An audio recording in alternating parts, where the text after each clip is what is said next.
Good evening, folks. How are you? It's good to see you, and it's good to be seen by you. I hope you're having an absolutely wonderful evening this evening.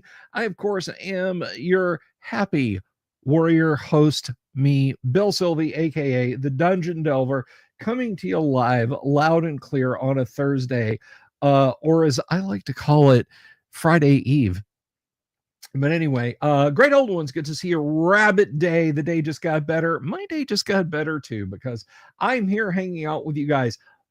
Let me hit you up for something. Let me ask you a favor because I'm just kind of like that. I'm just a greedy Gus. And I'm gonna ask you. I'm gonna ask you something real quick here. If you would, if you haven't already, would you please click the subscribe button and click the bell icon for notifications? And that would be super keen. I would really appreciate it. We could have a lot of fun if you'd stick around and check out our stuff, like our let's play games, our deep dives into D&D, or just put up our feet and chill nights, that sort of thing. Just however, whatever we do, come and be part of it. Come and be part of it. Great old ones, are you having problems finding the big theater performance channel? I thought that was the one that I saved. I honestly did. Let me come over here and see if I can find the correct stream for you here. Try this one. I have been directing people to the correct one, so try that one and see if that one leaves you vertical or horizontal, as the case may be. But anyway, yeah, subscribe. That would be super cool. Guys, we're at 7,615 subs on the channel. I'm pretty hyped about that because that puts us at less than 2,400 subs away from the GWOC, the Great Underground Overland Gaming Convention. Now, we're going to have a GWOC. We're going to have a GWOC of note. But imagine this. Imagine gathering here in the swamps of sunny Central Florida and sitting back and gaming and playing a TTRPG in person. Isn't that cool? Isn't that an awesome concept? Well, let's get over 10,000 subs here on the Delver's Dungeon, guys, and that will happen. I will make that happen because I'm touched in the head. That's just kind of the way that rolls. Anyway, so yeah, I would really like to do that. So click that subscribe button, tell your friends, tell your family, tell your enemies if you want to meet them in the parking lot at the con. And let's get that over the line there. Are there green hags in the swamps of Central Florida? There are, but we usually just call them Walmart employees down here. Psh. Hey, you'll like this one too. Thank you, great old ones. I appreciate it. The Blind Bard, thank you very much. Thank you very much. Thank you for the subscribe, by the way, the Blind Bard. And you have an awesome channel yourself. You know what? I'm just going to throw this out here. Everybody check out the Blind Bard here on YouTube. It is a cool little channel. What's with the partial screen? Are you talking about the Dungeon Master screen out here? Follow this link. The active link that was in the Discord that I also shared over on Twitter. Come over to that link, John D, and you will be able to join us in glorious 16:9 high definition. Anyway, so speaking of cool things that we like to do, and it does have to do with conventions as well.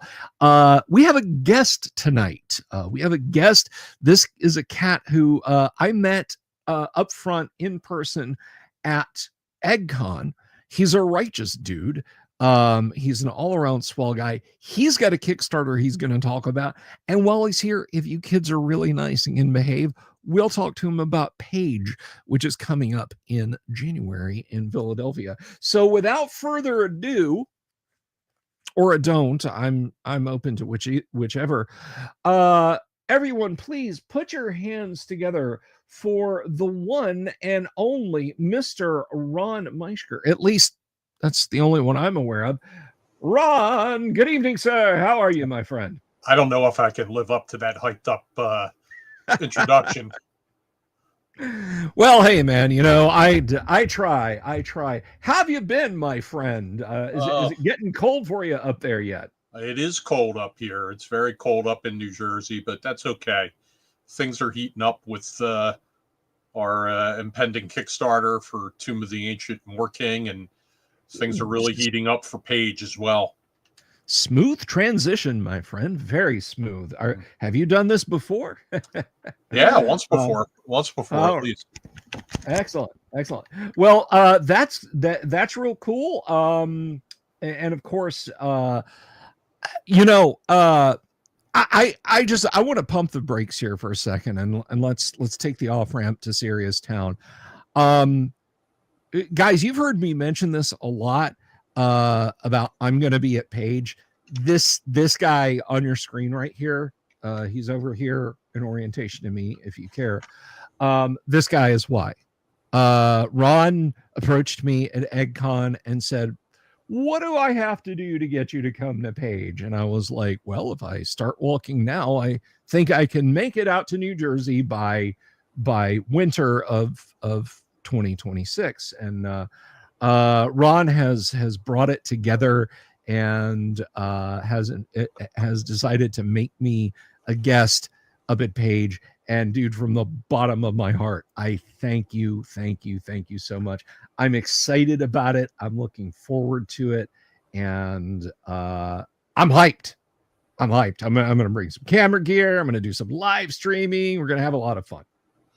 Yeah, no, we're really looking forward to that, and you're going to be doing a little run for us in our convention interview booth as well. So that'll be a good time. Yep. I am, as they say, at your disposal. So if you need to compost me, there you go. You have my full permission. Some people say I'm already composted. So. You know, my wife desperately wants to be get composted when she passes away. So she's already let me know, like, we're going to use this company and this is what they're going to do. And, you know, if you're not going to do it, I have to get somebody else to go through with it. And it's like every day it comes up. She's planning this out, my friend. I would I would sweat that. But anyway, 0% chance I'm going to outlive her, so that's okay. Don't you know, well, you know, we have the pillars in our lives while we get ground down, and that's all a good thing. So Page, tell me a little bit about Page, and I promise we're going to talk about the Kickstarter, but I want to pick your brain about Page a little bit. How long have you guys been doing Page now? This will only be our third year, but we've grown rapidly, and of course, Page stands for Philadelphia Area Gaming Expo. But the first year, I said to myself, I'm going to be very happy if we get 500 people, and we ended up with 750 pre-registered and 1140 total. So we totally outkicked our coverage there. And then last year, year two, we had over 1,800 people, and as it stands right now, we're trending towards our 1,300th pre-registrant, and we only, we're still 2 months away, and the busiest registration time hasn't even really happened yet. So I suspect we're going to hit the 2,500 number. Man, that is phenomenal. 2,500 in 3 years is is amazing, dude. That is really kick-ass. I mean, particularly, and I mean, absolutely zero offense about this. You guys are basically doing this in the dead of winter on the heels of Christmas, and you're pulling a crowd like that. Well, the January dates are pretty strategic. We had some people locally question us about, why are you running so close to PAX Unplugged, which is in Philadelphia proper, and we're about 30 miles west of there. Mm-hmm. But the reality is we're a much different convention. We're very much RPG focused. Mm-hmm. We have over 1,100 events on the schedule this year, with 80% of them being RPG events, and everything you can pre-register for everything that's on the schedule. We're not, we have a board game library, but it's not board game focused like PAX is, and frankly, it's a different customer base. We're drawing people from around the country who are coming in for the role-playing games, and the things the guests and the things like that we have on the schedule. So they weren't even a thought when we thought about scheduling. It really came down to where are we in comparison to Gamehole Con and Gary Con, because those are it's a similar audience, similar travelers going to the convention from around the country, and we wanted to make sure we were at different points of the compass in terms of the calendar than those two conventions, to give everybody time to plan out their schedule. But also, you don't want to force anybody to make a decision. I can only do one of these conventions because they're so close together. So we wanted to be apart from those conventions, and I'll throw North Texas RPG Con in there as well. Mm-hmm. We didn't want to be too close in proximity to them. Being in close proximity to PAX, it really wasn't an issue. It's not the same customer base, so. Right on. Yeah, I've seen. This is not call out or anything like that, but I've seen the crowds that want to do PAX Unplugged, and I've seen the crowds that kind of gravitate more towards a pure TTRPG experience, if I will. And yeah, I mean, you're serving two completely separate audiences, right? I mean, it's like saying, oh, you're opening your pizza joint across the street from a sushi place, you're going to get killed. Well, no, the people who want sushi weren't going to come to the pizza joint anyway. Right. And they're what I call adjacent customer bases. Mm-hmm. But they're about as similar as it would be for, if I were to go to an anime and pop culture convention and set up and talk about Page, there are people there who are going to be interested in the convention, but it's definitely a different. Yeah. Your Venn diagram crossover base, right? is right. Kind of slender. But yeah, that's that sounds fantastic. I am really looking forward to seeing the vibe. And by the way, I have beat on this drum for a while, but maybe there's some folks, because we kicked up a few extra subscriptions to the channel here lately, and that's good. So in case you don't know, this is not just a flex over here, guys. This wood grain OD&D set. I have donated one of these to Page for their auction. So if you're up at Page and you don't win one of these here for the drawing on Christmas night, Page will be auctioning one of these sets. So just letting folks know. So that's Page, and you yourself, we're seeing you type, Ron. Okay. Yeah, you're fine. Mm-hmm.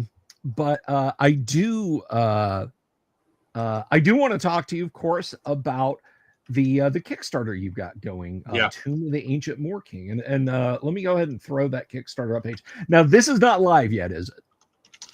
It's not live. It's in the it's in pre-launch mode over at Kickstarter right now. Now, I will say it's in pre-launch mode because we are, looking to gain some momentum heading into it.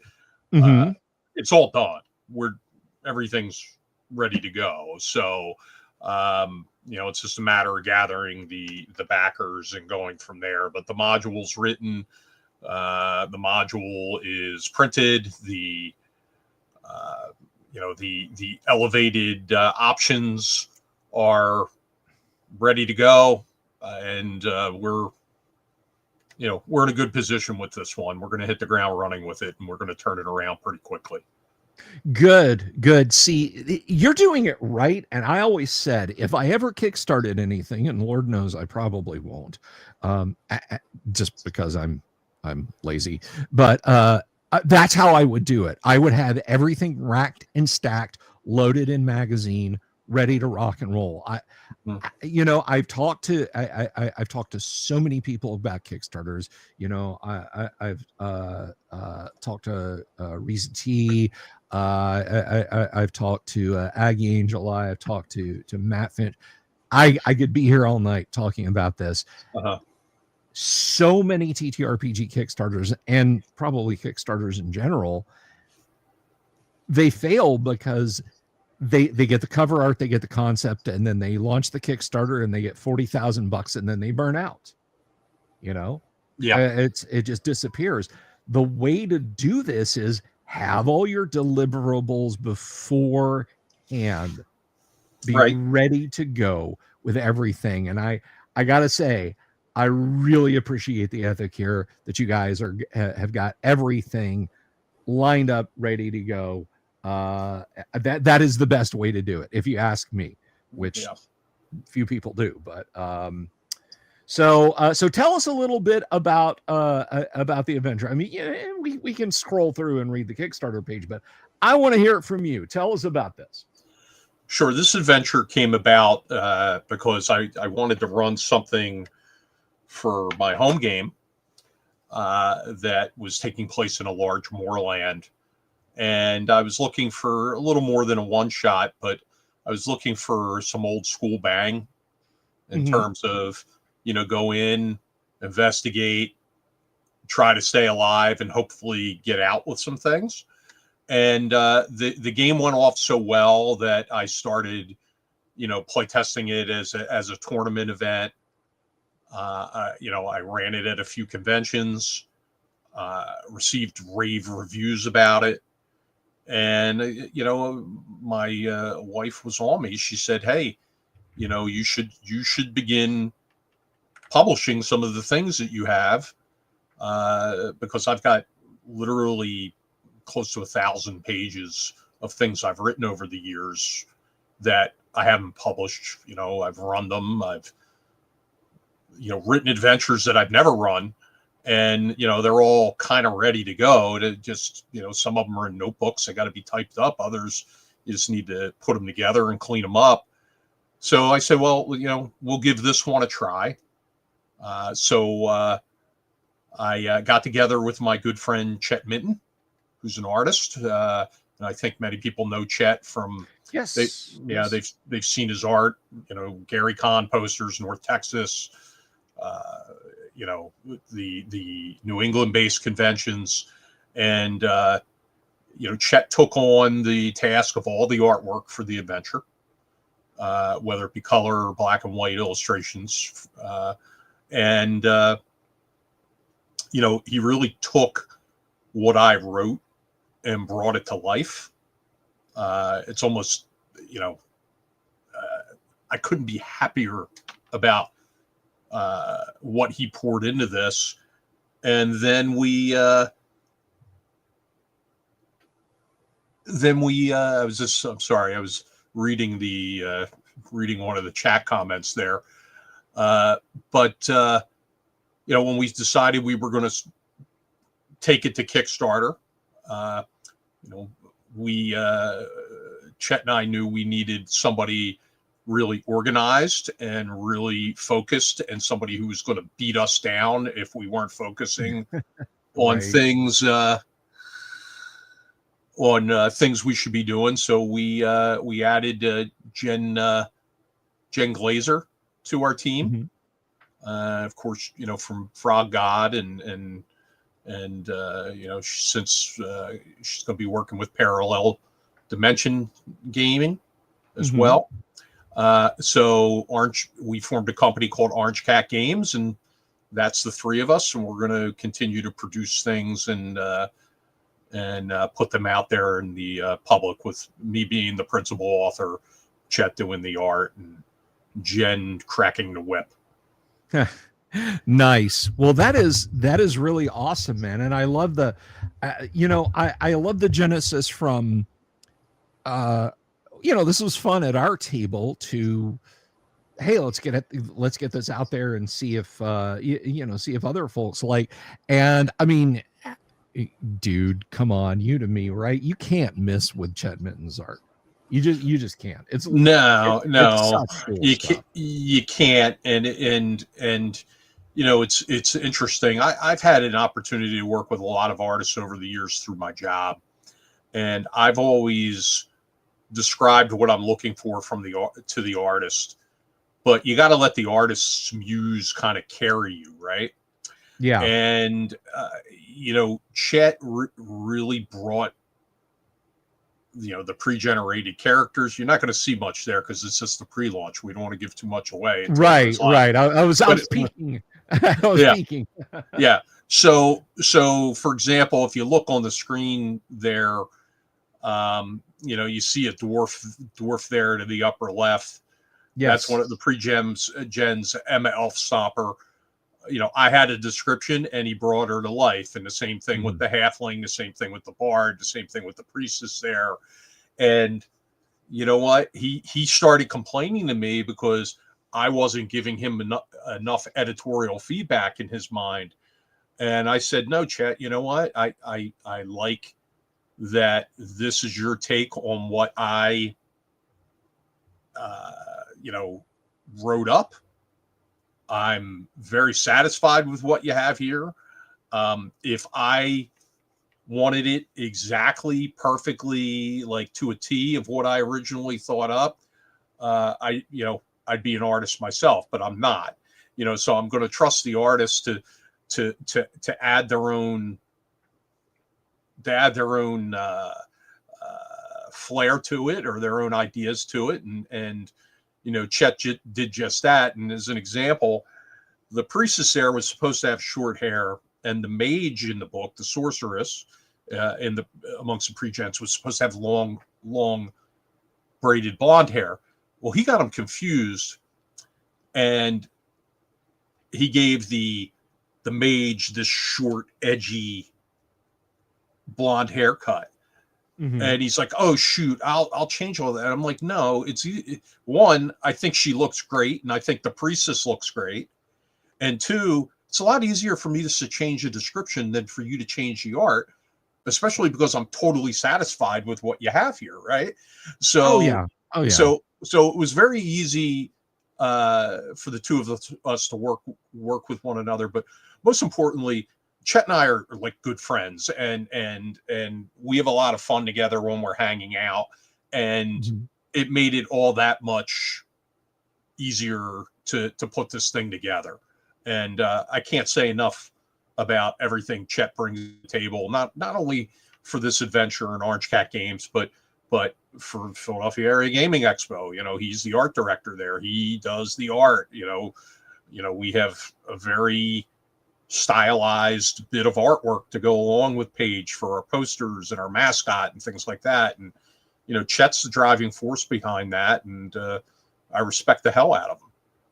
Yeah. I mean, and I agree with you 100%. It's a lot of times it's easier to change the text than to change than to. I mean, I've gone out and designed adventures and sent them out, and then with maps, and somebody comes back and says, hey, you said this quarter goes left at the intersection and runs 90 feet. You've got it going right. Do you want me to send the map file back to you to change? No. I will literally edit the manuscript and say it goes right. I would way rather do that than sit and change any layout, any artwork, anything like that. So I completely get it. And it's nice when you see artists, and I use this term broadly, but I think you know where I'm coming from, misinterpret something, and it just turns into this lovely, happy circumstance. And I find most of the time those happy little accidents, as the late great Bob Ross called them, really actually do work for the best. The only one I can think of in TTRPG art where it literally just didn't happen was I love this anecdote. There's a picture in one of the OD&D books of a bugbear, and the bugbear has a head that's a jack-o'-lantern. And so how that came about was, I think it's Greg Bell was talking to Gary, and here's Greg Bell. He's like, the hell is a bugbear? And he's like, is it like a bear-sized bug? Is it a tiny little bear that's the size of a bee? What? He's like, no. It's a big, tall, like think Bigfoot, big, shaggy with claws, and it's got a big head like a jack-o'-lantern. So, D&D.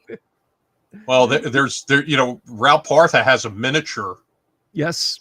That is a bugbear, and it's got a jack-o'-lantern head. But if I may, I want to address something, because there's been a question asked in the chat, and I want to make sure before it moves too far along. Absolutely. All right. So the question was, is this geared for 1E AD&D, this adventure? And somebody chimed in and said, I think it's geared for 2E, because a lot of people know that I love 2E. That's my favorite. We still respect you anyway, Ron. Yeah, okay. Yeah. Well, I didn't say 4E. You didn't. But I got a dump button for that. Yeah. So the answer is, it's compatible with any old school variation of the original fantasy role playing game, quote unquote. So, listen, if you go back to the old days when you were picking up Judges Guild product, or you're picking up, Mayfair / Rolaids product, listen, it was all a little different, right? You had hits to kill, you had armor rating, these sort of things. You can run this from anything from original D&D up through 2nd edition D&D, no problem. You just make the subtle changes on the fly for your game, for whatever edition you're playing, and have at it. Now, I will say, there's very likely to be a Castles and Crusades version of this game out, of this adventure out. Right on. Because the folks from Troll Lord Games plan on running it as a tournament at Page. And one of Paizo's chief demonstration teams, Order of the Amber Die, is going to be running it as Pathfinder 2E at the convention as well. So, you'll see those come out, and whether they're stretch goals for the Kickstarter or not remain to be seen. But they'll, this is going to be out there in a few versions. And I would, if I were a betting man, which I'm not, but if you were a betting man, you might want to bet on, you'll probably see some Shadow Dark version of this as well. Excellent. And I know that's going to please a lot of people. And you're absolutely right. We actually, I grabbed one of our regulars around here. He plays in our Tuesday night AD&D live stream that we do. You guys out there, audience land, know great old ones. We talked a little bit last night, just kind of casually, about old MERP and Rollmaster. And even back then, MERP and Rollmaster would kind of give a nod and a wink to AD&D and say, hey, if you use a system that uses 3d6 for stats, here's how you convert to such a system. They never said AD&D, they never said TSR, they never said D&D or anything like that. They hewed very carefully away from getting in legal hot water. But yeah, I mean, it's all it's all the same language that springs forth from the Latin of original D&D. Am I right? I mean, it's Right. like it's I guess what Ron is saying, and what I'm trying to back him up with here, is that that is it an OD&D adventure? Is it an AD&D adventure? Is it second edition adventure? Is it Castles and Crusades? Is it Shadow Dark? The answer is yes. I can run. Listen, I have tons of Castles and Crusades stuff. I've never played a game of Castles and Crusades. That's not a commentary on what I think of the system. I've just never played a game, but I can pick up a Castles and Crusades adventure and turn it into a D&D second edition, a D&D first edition, like on the fly. Yeah. Without question. So I'm not really worried. I'm not really, I don't think people should really worry about that too much. Yeah. So yeah, it's not a, it's, to go back to the food analogy, a good meal is a good meal. Look, whether you're getting it from place A, place B, you're getting it with pickles or without pickles, you're getting it with gravy or without gravy, it's gonna be good, guys. It's gonna be good. I'm excited about this.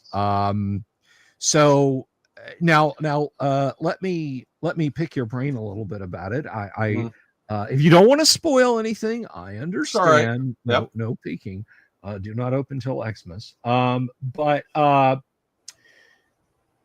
is this going to kick off a larger series of adventures, or is this bottle? Is this strictly standalone?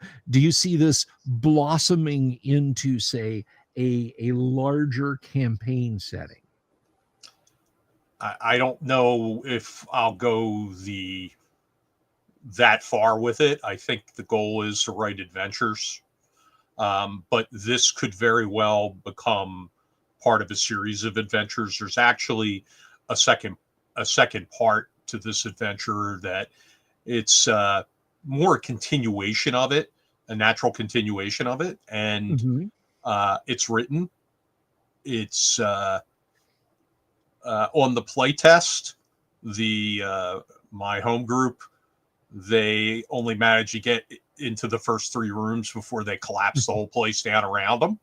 Excellent. So it hasn't truly been play tested yet, though I have a sneaky suspicion it'll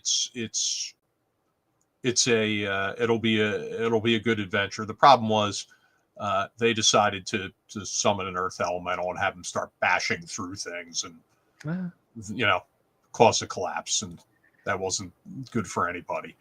Accidents will happen. Yeah. So Bill, you asked the question, like, why did we decide to go this route? Well, when I originally put this out as a convention exclusive adventure for the upcoming page, and I put it out for pre-order. I got Chet to agree to do the art. We worked together on it. We printed it and produced it. In fact, it's back here, right there, kind of. So, hold on. This is the convention version of it right there. Oh, right on. So we put out 100 number modules that would be signed for pickup at the convention. They sold out in 36 hours. So I felt like and people who aren't coming to the convention couldn't get it because we weren't going to ship it. So for every person who crowded in to buy it, who's coming to the convention, there were 6 who reached out and said, well, can I get one shipped to me? So that's what really came up with the idea. Okay, we'll launch a Kickstarter. We'll have the Kickstarter kind of culminate at Page. For anybody who's there who couldn't get an adventure, they can get in on it. And then, we'll go almost immediately to fulfillment after that. So, yeah, I mean, I feel pretty good about where it's at. And, you can catch some of Chet's cool artwork here on the back cover. Lovely. You see the blonde-haired mage there with her very edgy haircut. Right. And so yeah, I mean, he did a great job with it. And we had a lot of help. I'm not going to show too much, but it is a very old school adventure. The cover comes off. You can see we have like as it should. We have an old school blue map, which I'm not going to reveal too much of, but Troy Allman from Cannonball Publishing did the cartography for it, and nice. He did a great job. And some other people consulted in getting this one, the tournament adventure, off the ground, so to speak. We had editors who were some local folks who are gamers. They jumped in and edited it. And they're actually the two people who are going to be turning it into the Pathfinder 2e adventure. And, we've got, Levi Combs had a pretty big hand in this. Oh. He really just with advice and contacts, he introduced us to a great layout person who helped out with the layout. And, even Baron DeRop did a little bit of consulting on this. So, it takes a village, and the village heeded the call for some help, and I'm very happy with the end product. Well, that's awesome. And hey, if you ever get that it takes a village mindset about this project again, don't forget you might need a village idiot. So give me a call. I kid.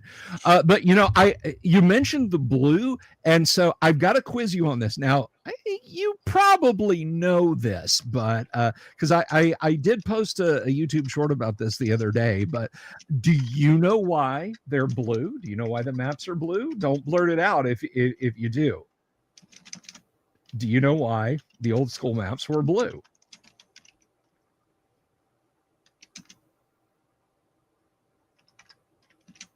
Do you know? I'm asking yes or no. Do you know? He's typing. Oh, you're asking me? Yeah, I'm asking you. Do you, Ron? Do you know why the old school maps are blue? I always assumed it saved on pricing. Well, it did save something, or it tried to save something. So I'm gonna lay the science on you. You can drop this on people as you conversate about these modules. Back in the day, printers, and they still do this today, by the way, you can buy pencils, you can buy paper, you can buy the rub down, I don't know what it's called, where you actually, it's a big sheet of plastic and you draw on it. It's like a transfer paper. They're all in that same shade of blue. That shade of blue is called non-repro blue. It does not photocopy, at least not easily, in black and white. So if you want to do layout and design and make a bunch of markup notes on something that you don't want to photocopy, that you don't want the pre-press to pick up, you use that shade of blue. TSR used it to stop people from photocopying the maps. Unfortunately, this can very easily be defeated with a yellow sheet of translucent plastic like you get for report covers, because it turns it dark green, which a black and white photocopier then goes, oh, that's black. I can photocopy that, no problem. So that is why that blue tone is used, and it is called non-repro blue. And now you know. No. And you folks out there in the audience who may not have heard that, you now know that too. And knowing is half the battle, folks. And the other half is red and blue lasers. So, but anyway, so you're doing the full court press. I love a detachable map cover, man. That's scratch it. That is the psychological ASMR for me. I love that you're doing the removable map covers. Did you getting that printed? Did you, what was it? just literally a matter of going to a print shop and saying, hey, don't staple the covers on these, staple the books inside, don't staple the covers? Or did you have to sit down and say, look, the covers have to come off? Well, interestingly, we're going to do a little Chet Minton trivia now. All right. Mintonize me. Okay. Chet, little Chet, when he was growing up, back when he had red hair, worked in a print shop for over 20 years. So Chet actually knows printing, like it's his knowledge of printing techniques, paper quality, grade, everything is makes my eyes glaze over when he starts talking about it. So he has the ability to talk to a printer and say, this is exactly what I want. I want it this way. I want the stitching this way. I want, this is where I want the crease in the cover. I don't want it attached. Like, that would have been a struggle for me to get through that. He was able to communicate with a printer that he's used, a US-based printer. In fact, the same printer that does his coloring books that he sells. And he went over with them, and I will tell you, we sent them the PDF to print. They printed 100 modules with 100 separate covers. They were to me in less than 7 days. It was that fast getting it printed. In fact, wow. Yeah. In fact, we might have printed a couple of extras, so, to share with our friends. But point is, they turned it around. I think he sent it to them on a Saturday. We approved it on a Sunday, and it was to me by Thursday. So it was fast. It was really fast, and the quality is great. So, dude, that's awesome. That is so great. There's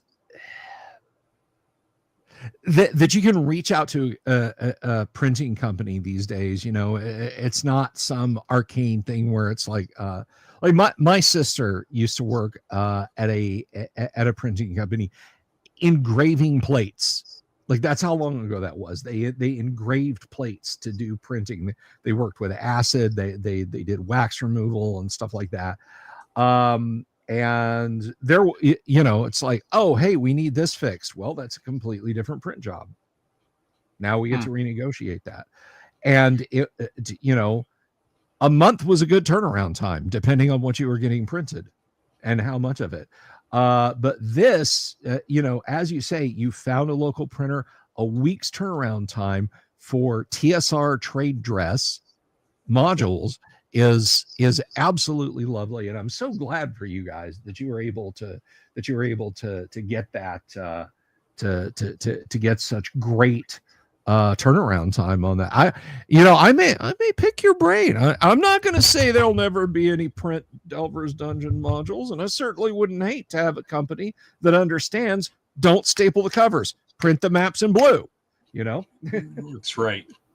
Well, we did make it easy. We gave them finished PDFs, so like they didn't have to do any layout. They didn't have to do anything. They just needed to do it to the specifications that Chet provided, the printing specifications that he provided in terms of quality and stitch style and all that sort of thing. Yeah. And, that makes it easy. That, in terms of like us as a company going to the next project, I just have to worry about, writing and or, pulling out old things that I've written in the past and getting them in the game shape, right? In the production shape.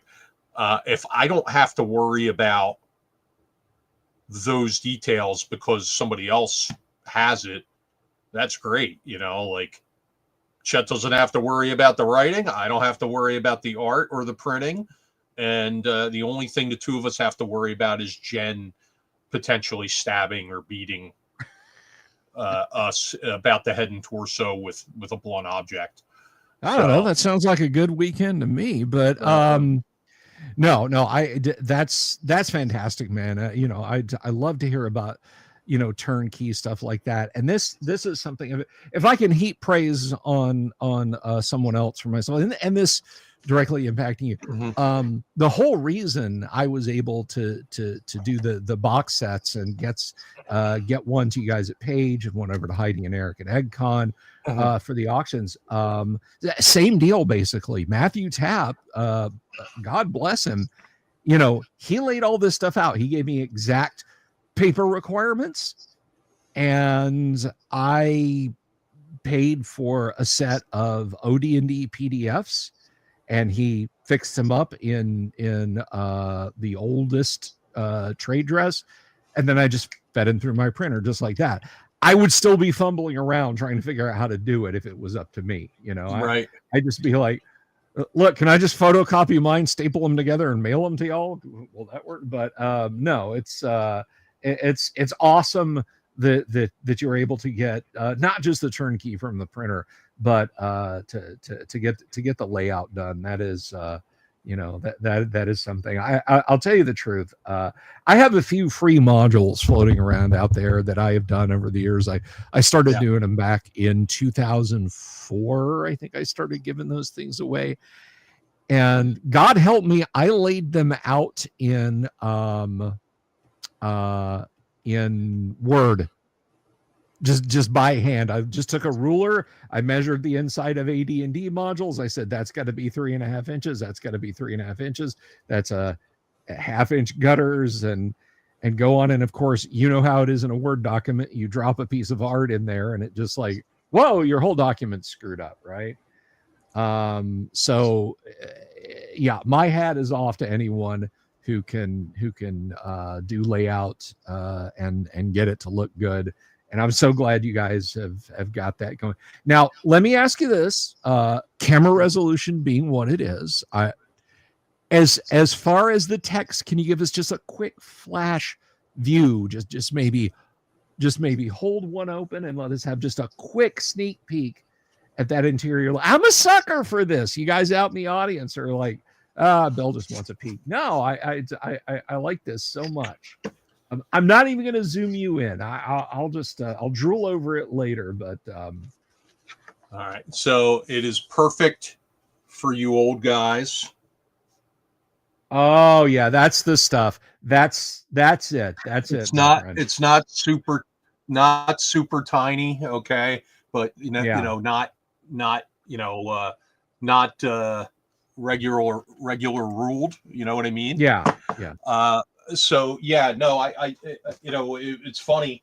I shared it with a bunch of people out at Gamehole Con, and when I say people like Alan Hammock and Frank Menser and Zeb Cook, and they were very gracious with their time, and they all commented like, the print's like perfect because it's not too tiny. It's not like. They were all very excited about the print size because sometimes people try to jam too much in because they don't want to go over their page count, and it ends up making the font too small. So this is a very comfortable read, especially for those of us that are getting older, and it works. So there was a question from what's that? Kane Q1? Kennick. Kennick, who's that in real life? Is that the young lady from out there in Illinois? Yeah. Well, I don't want to dox anybody. Or Wisconsin. You probably met her. You probably met her at EggCon. Okay. Yes. Okay. So I will say to you, since I know you are, you asked a question about fighter, magic user, and cleric. If you follow me on Facebook, which I know you do, because you're a stalker. Yes, she's a bit of she's a little stalky. That's okay. We like stalky. You got hugs from me at EggCon. Mm-hmm. It's very nice. But we're actually, as part of the lead up to the launch of the Kickstarter, we're doing like a little a little I don't know what you would call it, little features called Meet the Pregens. And what we have is we have the character portrait of the pregen. We have the miniature, because one of the levels of the Kickstarter will be miniatures for the pregens. And you get the miniature, you get the character, and it has the character name, and it has their class, and and it talks about Tomb of the Ancient War King, so to speak. So yeah, so you can start seeing them. We've released 2 of them so far, and one is the Dwarven Warrior, Emma Elf Stomper, and the other is the half-elven mage Delilah DeAndrea. So you can kind of get a little bit of the flavor about the pregens. Nice. That's excellent. There's one thing I happen to have this open, still the document on the desktop. For those of you who are wondering about, what's he talking about? I want to share something real quick, and unfortunately I gotta do this, but we're gonna bring this back. I want to point something out for maybe some of our younger players, or those of you who haven't quite hit the wall yet. This lovely image that you see right there on your screen is at 100% magnification. This is a page from the Dungeon Master's Guide. Greatest book ever written. Greatest book ever written. For D&D, yes. Absolutely. That is about an 8.5 point 20th century MT font. I can't read that with my readers off. I certainly can't read the text in the book with my readers off. So if you see this and you're like, that looks a little bigger than the font that's actually in the modules, I don't know that that's right. Trust me, these eyes started reading that book at age 13 and could see it just fine. That was 40 years ago, and I can no longer read that. So thank you very much, Ron, for putting that increased size font, but the layout and everything is still as it should be, which is very important. People don't think that trade dress matters, but it does.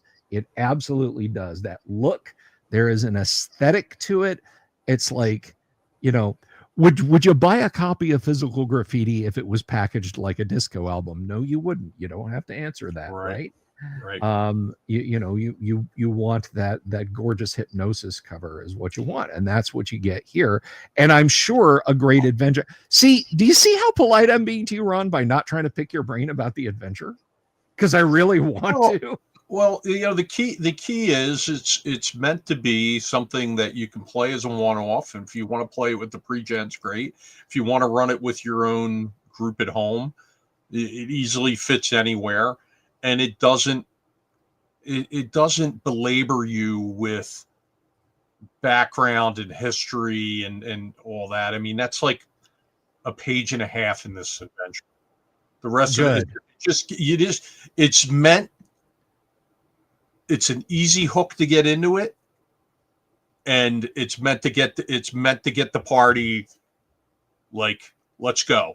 You're jumping right into it.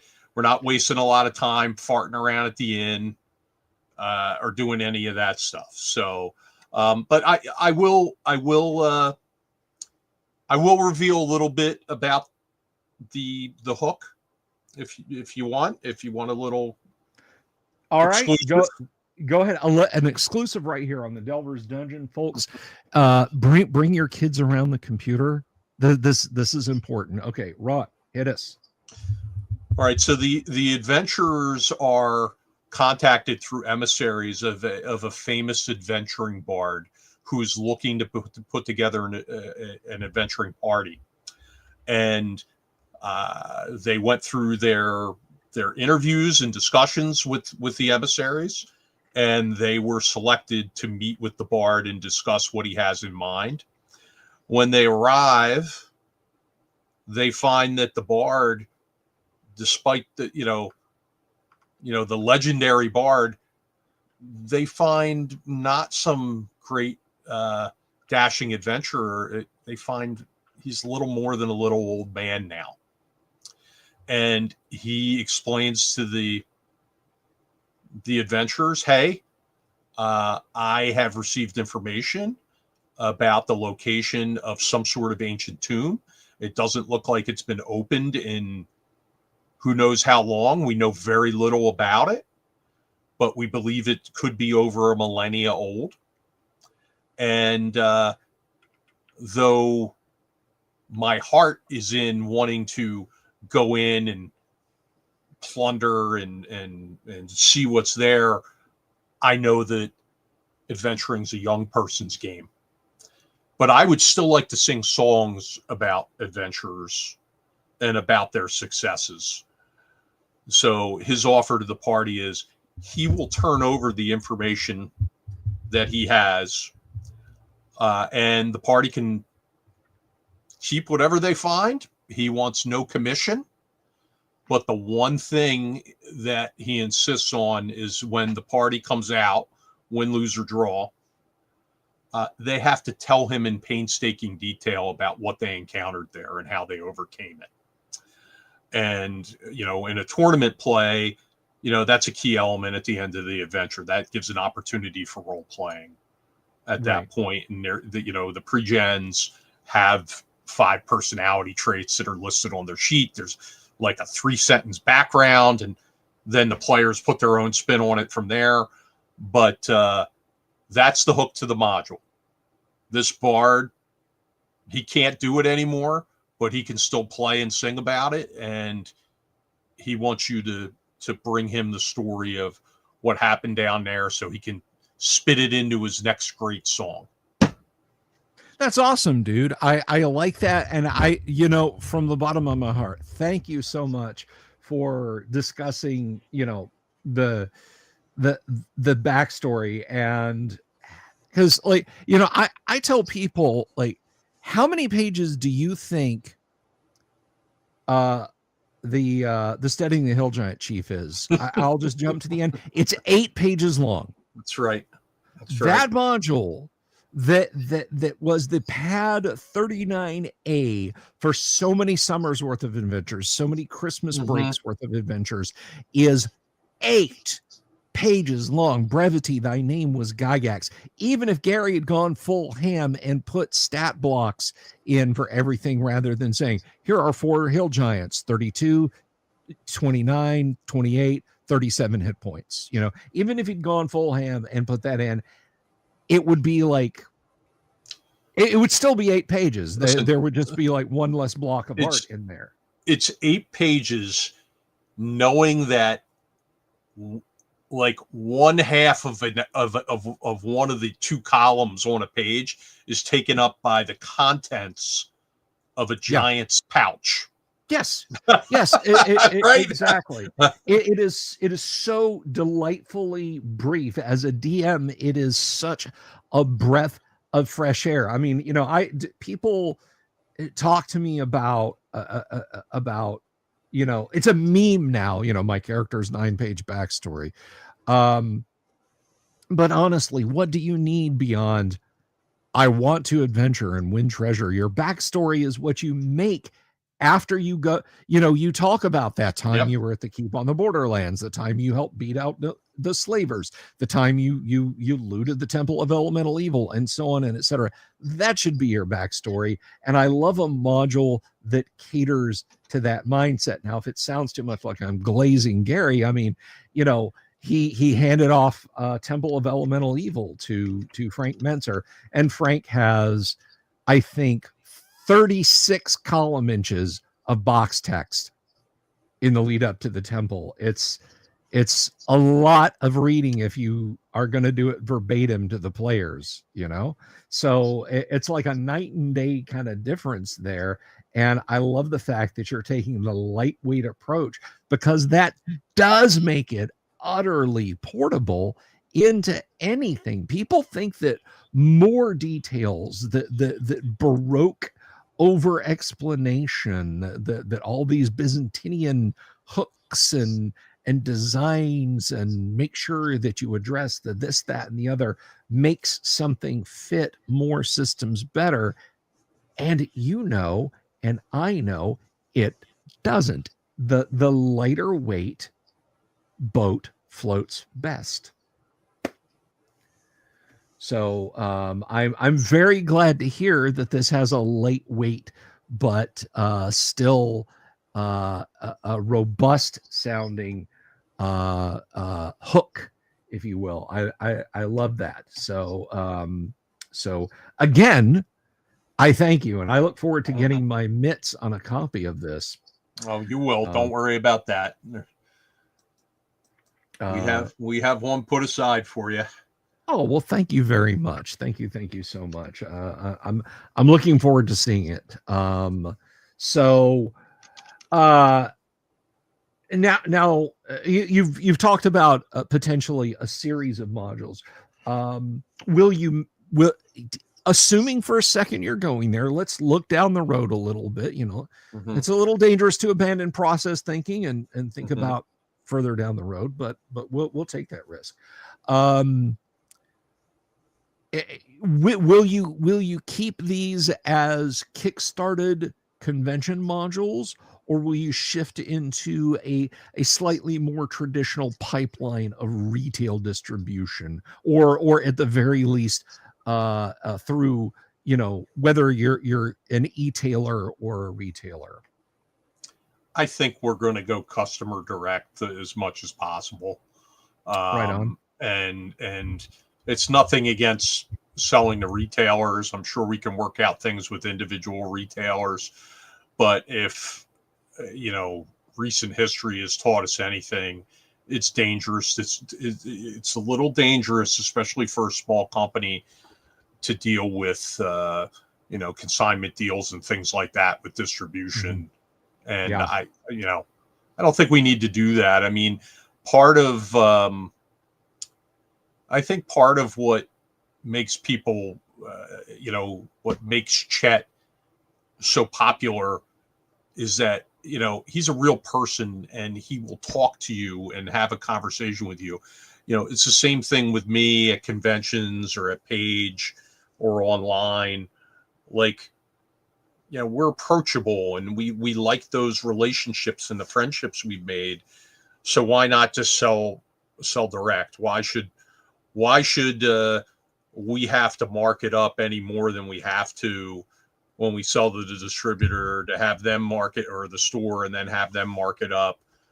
We can get it directly into the hands of gamers. We're not impacting any game store's bottom line with our little game adventure that's out there. Sure. And I mean, if the unfortunate reality is if you're dealing with a retail bay and limited amount of space, particularly in this economy, in this reality today, we don't, your smaller retailers, they've got a difficult decision to make. Do they want to order a case lot of Slop of the AI King from Wizards of the Coast, which will unfortunately sell, or take a chance on a small product that might sell? And that's where going direct to the customer is such a boon for the small creator. And I think that's a very wise move on your choice. I guess to get a little bit more specific, what I'm saying is, are future modules in this series going to be kickstarted and con exclusive, or initially con exclusive, or is this the only one in the series that you'll do this with, and then later con modules will be something different? If I'm making sense, I'm sorry. I understand. Yeah. I suspect we won't do this again like this. If we're going to kickstart it, it'll be a Kickstarter. If it's going to be a convention exclusive, it'll be a convention exclusive. Okay. Yeah. Okay. So just a happy confluence where things just kind of converged together nicely. With you can do the Kickstarter, you can do it direct, and then you can also have it as the convention module. I think that's absolutely wonderful. And we're getting some questions out here, and I hear you typing away there. You can't hide from that. But folks are asking when this will be live. So do we have a concrete date yet, Ron? The concrete date is December 17th, I believe, that we're going to go live. Let me see. I don't want to get it wrong, so Jen doesn't beat me down. But I believe revving up her chainsaw. I believe it's the 17th, and oh, hold on, I'm in the wrong browser. That's why I'm not seeing anything. Here we go. All right, so I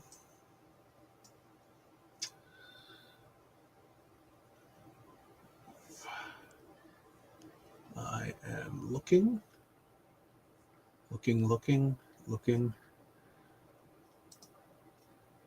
Yeah, Joe, Joe Kaufman out there. I'm going to be at Page, but please don't let that prevent you from going. Go anyway.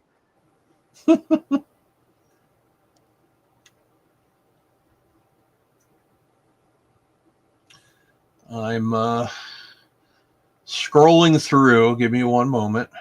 That's fine. Jen, if you're out there watching, chime in the chat. I don't think that. Here we go. I found it. Woohoo! We will launch the week of December 14th. So it's likely to be the 16th or 17th officially. And the Kickstarter will run 35 days. So that way it runs through the Philadelphia Area Gaming Expo, so people there can sign up if they want. Well, there you go, guys. There you go. It will be at the you can sign up for it at the con. You've got you've got plenty of time to go and click. And I'm gonna share that URL again. Let me make sure I've got the right URL. Bill, why just send me to sportsbetting.tn? What is that? Let's see. There you go. I got a couple of links for you in the yes. Okay. And I see your link to the launch video. Do you want to set that clip up and we can have a look at it? I cannot guarantee that it's going to play sound. Okay. I'm just going to warn you in advance. If you saw the nightmare patchwork of software and hardware that it takes, ask anybody in my audience, and they'll tell you that since 2020 I have fought sound issues on this live stream. So what I'll tell you, I can set this up. So okay. I am not a graphic designer. I am not a video person, but I did this video myself and I think it turned out pretty good. And it does have music, which is pretty cool. So hopefully we have the sound. All right. So let me grab this URL here for a second, and we'll see. And what I will do is I will make sure that this can be heard, and I will leave it up to the audience to let me know if they can hear it, because even when stuff does play sound, I can't hear it on the monitor here. Yeah, I'm not. It's a lot of stuff, Bob, and one of these nights when I do another just open chit chat, I'm going to sing my epic of woe about this. So let's go ahead and because it's already pulled up there, and all I got to do is press enter, and you guys will have well, damn it, see. All right.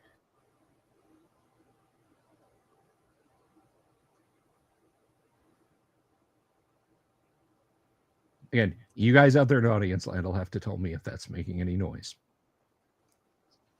No, there's no sound but that's okay. They can see what it's about. And alrighty, that's a lovely photo of Chet and Mrs. Minton there. But sorry, that was awful of me. Let me see. No sound. You know what? Let me maybe.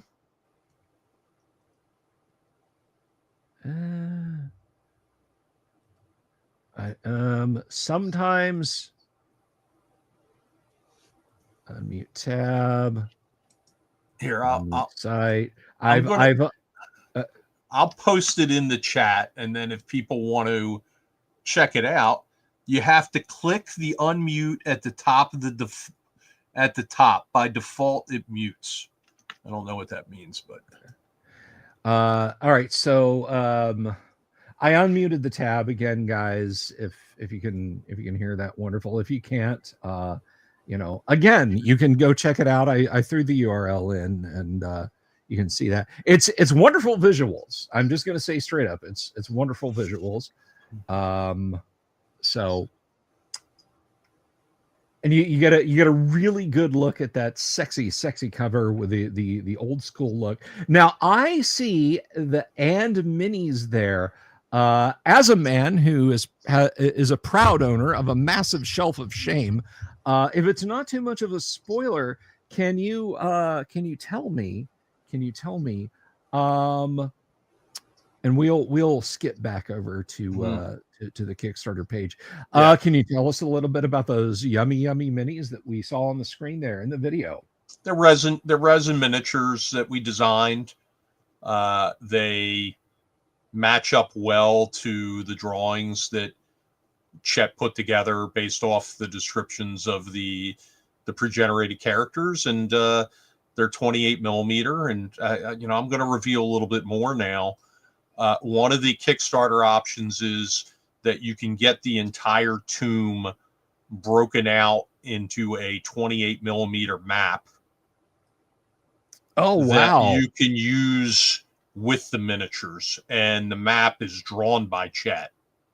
So it's a cool map, and you'll have, if you want to use the pre-gens, great. If you're going to use if it's your home campaign and everybody's already got miniatures, that's great too. But there's a few different options for folks buying this. So excellent. That's wonderful. And again, I'm a mini gremlin. I have lots, and I can always use more. So that's pretty cool. And if you guys out there are of that same breed, then check those out. Pause as those glide by. Now, I'm sorry if I got my wires crossed on this. Did you say Chet designed the minis? No, I actually did it. Ah, okay, very cool. Well, that's a nice hand, my friend. I did them based off of Chet's art. Okay. I tried to make them as close to the art as I could make them. Well, for the brief view that we got, that was really good looking, dude. Yeah. I mean, they turned out well. Yeah. Now what I gotta ask this because I 3D print. That's mostly what I do for minis nowadays. Oh, I need 10 goblins. Ha ha ha. 3D printer goes whir. But what 3D modeling software are you using? That's a trade secret. Fair enough. I can't give away everything. I completely understand. I can't give away everything. So, but I understand. I've been monkeying around with 3D printing and model configuration since really resin printers became a thing, and they look good. Pretty happy with them. AZ Mountaineer says there'll be a cage match at the end of the discussion. We're about 1,500 miles apart, so we won't be getting into the circle squared not here. But it wouldn't be fair because I outweigh Bill by probably 75 pounds. So we're not in the same weight class. Not hardly, my friend. But anyway, and honestly, you wouldn't want two titans like this. We would crack the surface of the earth. All right. We would cause planetary disruption. The world spins into the sun. It just would be horrible. You wouldn't want that to happen. So we're gonna I like to do at this point, unless there is something specific more that we did not discuss that you would like to, I'm going to open the floor up for questions. And while folks are formulating their questions that don't have to do with you and I engaging in MMA battles, I do want to bounce a few questions off of you. And by the way, Ron and I have talked before. If you guys are like, wait a minute, haven't you talked to this guy before? Yes, we have. Very good for you. We had a little thing at EggCon. You and I sat down at EggCon and chit-chatted, and I've got that reach. I'm a tall guy. But I honestly, my old person brain is kind of dull at this stage in my life, and I may or may not have had a beer that afternoon. So I got to ask you the fun boilerplate questions. Sure. When so what was your introduction to D&D? When did you jump on the team for the big win? Oh boy, 1980 or 81. Mm-hmm. My family, we lived kind of in the middle of nowhere on a dead end street, and when you think of New Jersey, you don't think there's the middle of nowhere anywhere, but it's South Jersey, and there's not a lot around. Right. Right near the Pine Barrens, and there was only one other. There was only one other house on the street, and it was about a quarter mile away. And there were two kids there. One was like 3 years older than me. One's a year younger than me. And there were some other kids about a mile down the road.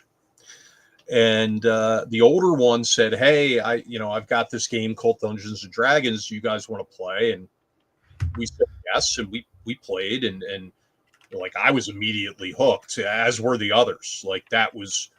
It kept us out of a lot of trouble when you live in the middle of nowhere, where your toys are rocks, and there happens to be a 2-lane highway that runs through the middle of the woods. You can imagine the kind of things that you could get up to. Oh yeah. And it kept us out of a lot of trouble over the years. And I loved it. And let's fast forward, 45 years.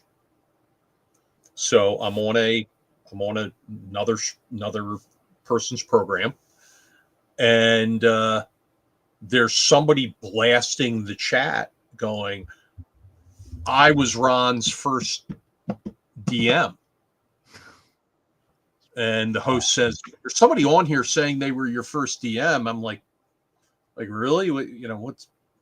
What's his name? And it said the name. I was like, yeah, that was my first DM. I haven't talked to the guy in 35 years, probably. Wow. We went away to college, and he stayed away. I moved away. And so the interesting thing is he's coming to Page. Oh man, that's the story of the year right there, brother. That is fantastic. A lot of fun. I'm really looking forward to that. That is great. I think that's just wonderful. I do want to mention some of you guys talking about Joe Kaufman said sounds like an area on the borderlands. Now I as a Southerner know this, and this is something that a lot of people, you should really acquaint yourself with this. New Jersey is not like Jersey City and New York City adjacent, and it's all just Atlantic City, and it's all just a mess, guys. It is rather like Florida. You get like 30 minutes outside of a city in the state of New Jersey, and you are in the middle of freaking nowhere. You are in the piney woods. You are far from humanity, and it is you are in the deep wilderness up there. So yeah, you guys have plenty of wilderness still up in that part of the world. I mean, as small as our world gets, there's still places where one can get lost, and living out there, that must have been something as a kid, to like you say, you had a 2-lane road and rocks as toys. So. Yeah, no, pretty much. And Brian Keena, who's in the chat here, B Keena, he's been out to my house. I live on a farm, so my wife and I have a small farm here, so it's literally the middle of nowhere where I live. But yeah, and that just started a lifelong love for gaming. And I'm not one of these people who went away from it and then came back, as so many have over the years. Like, I've consistently gamed throughout the years, and I still enjoy it thoroughly. And I enjoy new games. I collect games. I collect role-playing game stuff specifically. In fact, I picked up a miniatures game today that now I'm like mesmerized by it. It's called Harefoot Jousting, and it's about halflings who ride on geese and weasels, and they joust with one another. And there's actually a campaign game for it where your riders can improve and everything. It's like a mix between Blood Bowl and D&D and Joust, I guess. But I'm absolutely mesmerized by the idea of running convention events where I set up a little halfling arena where there are jousting tournaments. I'm looking forward to it. I've already kind of scoped out that maybe EcclesiaCon will be where I'll debut that. If not, maybe EggCon. Well, I mean, with the next time you're back up at EggCon, if you're going to joust, you got to talk to Paul Stormberg, man. Yeah, well, I know. We'll see, but this is literally halflings on like pigs jousting. It's a very rules light thing, and it sounds like a lot of fun. Excellent, man. That is wonderful.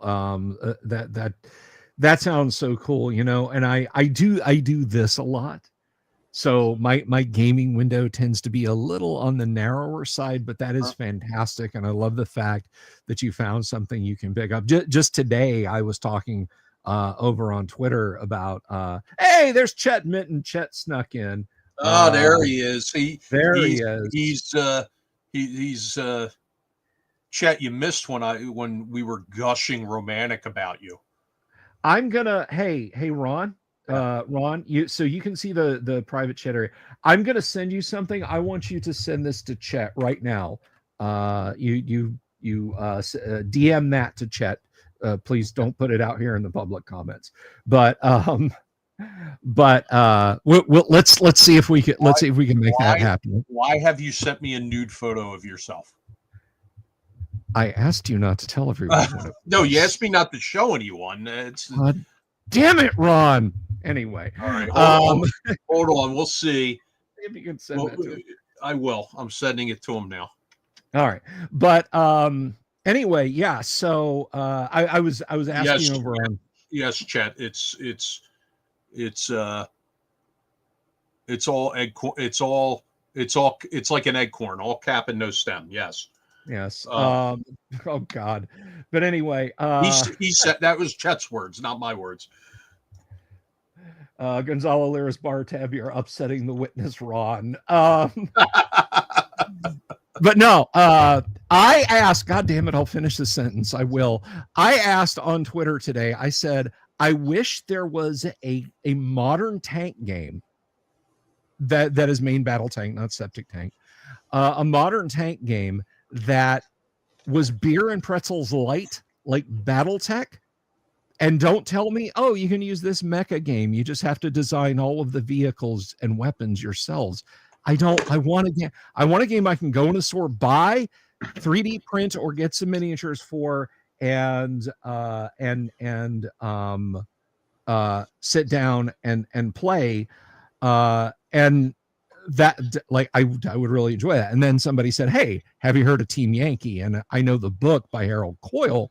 And there was a video game and a comic book, but I was only vaguely aware. So I found out that exists.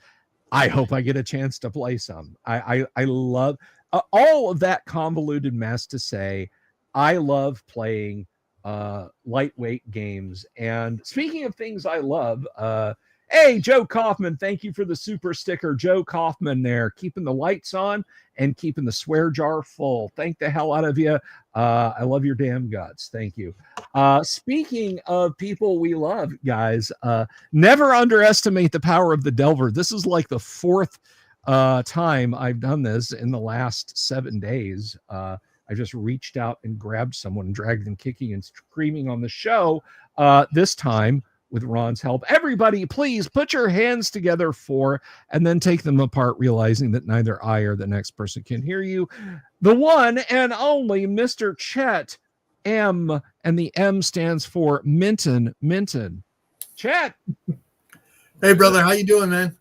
I'm doing all right. I can't complain. I could complain, but nobody'd listen. I saw you out there in audience land, and I was like, I've got to set the line. You know, one, you lock the target, two, you set the line. And well, thanks for bringing me on. I appreciate it. You're welcome. You're welcome. How could I not grab the creative mastermind behind so many gorgeous pieces of art and just drag you kicking and screaming on your website, chetmintonart.com? Was that it? Did I get that right? chetmintonartist.com. Yeah. chetmintonartist.com. So you guys go check that out. I still need to buy, because I walked past your booth. Gosh damn me. I walked past your booth at EggCon. I'm going to come back and get a Tomb of Horrors Tervis. Yeah. Gone. Just gone. So I need to get we'll get you one. But without the carrot that I accidentally stuck on the end of it there, guys. Go check him out. He's got great stuff. If you guys like what you see over here, then you're gonna love what you see over at Chet's website. You've done so much cool stuff. Now I got to know you by the classic tried and true method, how I meet all fantasy artists. I cyber stalked you over on Facebook, and speaking of nudes. Absolutely. And they're tastefully drawn nudes. Thank you for the folio. It's over here with the other art books. But I think we met through Heidi and Eric. I officially, yes. Like I said, I followed you and we had some interaction on Facebook, but our real getting to know one another was through Heidi and Eric. With you did well, I mean, damn near everything, right? So much gorgeous artwork for them. And I'm just noticing that you have diagrams of flayed human bodies on your wall. Chuck roast, T-bone, flank steak. You need those good references when you don't have the actual flayed human in front of you. Yes, it's a little less horrifying. It's a lot better than seeing what's in his basement, where they have to put the lotion on, or they're going to get the hose again. Lotion on the skin, or they hopefully get the hose again. Yeah. A poor orc child. The Kickstarter is not live yet. That is December 14th. That goes live. So they can click for notifications to get emailed about that. We appreciate anybody who signs up for the notify me upon launch the the button, because that actually helps. Yes, it does. It promotes it. It pushes it in visibility. That is, it makes it more visible. It doesn't push it into invisibility. Right. I just want to answer just a little technical question from Gonzalo Lira. A super sticker literally puts a little, you don't have to comment on it, sticker in the chat. A super chat, you can leave text. A super sticker is just kind of a faster thing, but I don't understand YouTube either. Don't worry. Bill, as one of your paid subscribers, I do have a question. Yes, sir. I have an answer. Can I pay more not to get the monthly email tasteful pictures of you that you've been sending out? No, in fact, if you pay me more, I send more. So I send physical ones to your house. But anyway, so Chet, you've done. We were gushing about you earlier. You did the layout. You did the old school layout. I bet Chet knows why the old school module maps were blue, don't you, Chet? Well, yeah, it was so you couldn't copy them and got it in what? Yes. Non-repro blue, blue. They call that. This is an absolute. This is all. By the way, those of you who might be sitting there watching and say, "Why doesn't he put the Kickstarter back up and show us more?" This is it. This is all you get right now till it launches. But otherwise, I would be scrolling through and we'd be looking at Chet's art. Well, they actually can get more before it starts, and you can get more by following the Orange Cat Games Facebook page, which I'll give to Bill, and he can put in the chat there.